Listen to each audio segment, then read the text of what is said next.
A short figure in an army greatcoat came into the sodium light.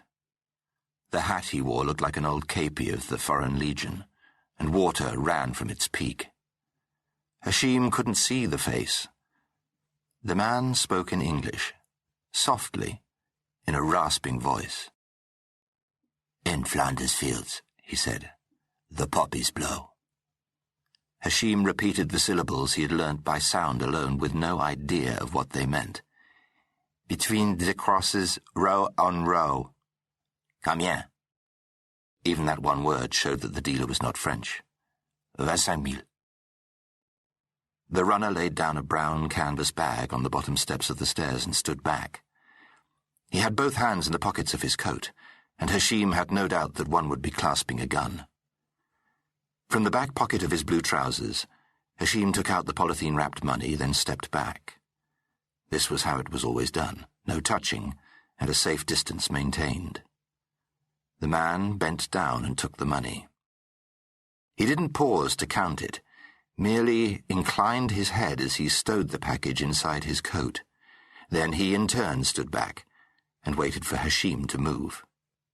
Hashim bent down to the step and lifted the bag. The weight felt good, heavier than he had known before, but not so heavy as to make him suspect it was bulked out with sand. He shook it up and down once and felt the contents move soundlessly with the satisfying heft of packed dry powder. The business was concluded, and he waited for the other man to move off. That was the routine. It was safer if the supplier didn't see which way the receiver even started his onward journey, because in ignorance was security. Reluctant to move first, Hashim faced the other man. He suddenly became aware of the noise around them, the roar of the traffic, the sound of rain dripping from the walkway onto the ground.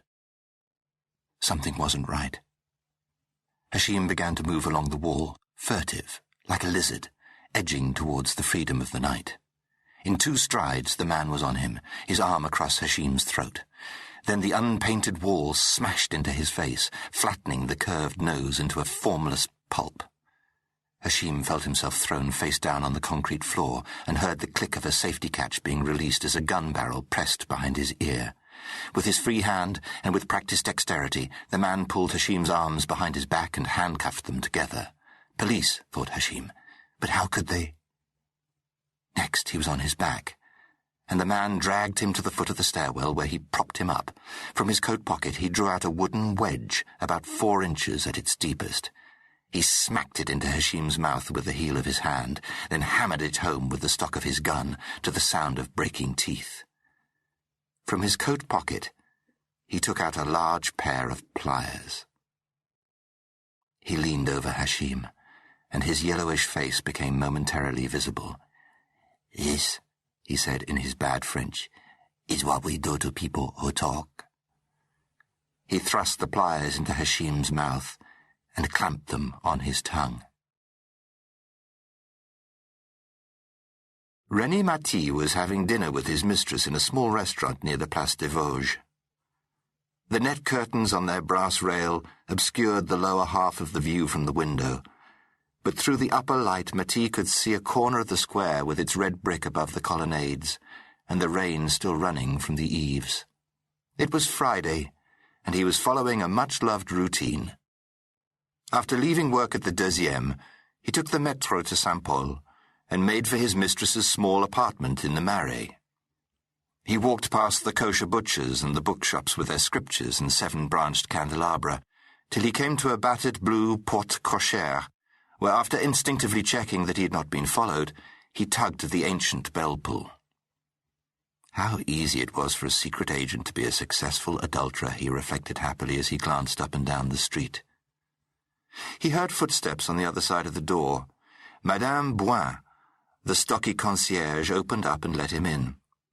Behind her thick glasses, her eyes gave their usual mixed signal of conspiracy and distaste. It was time he gave her another box of those violet-scented chocolates, thought Maty as he crossed the courtyard and climbed to Sylvie's door. Sylvie took his wet coat and shook it out. She had prepared as usual a bottle of Ricard, 2 glasses.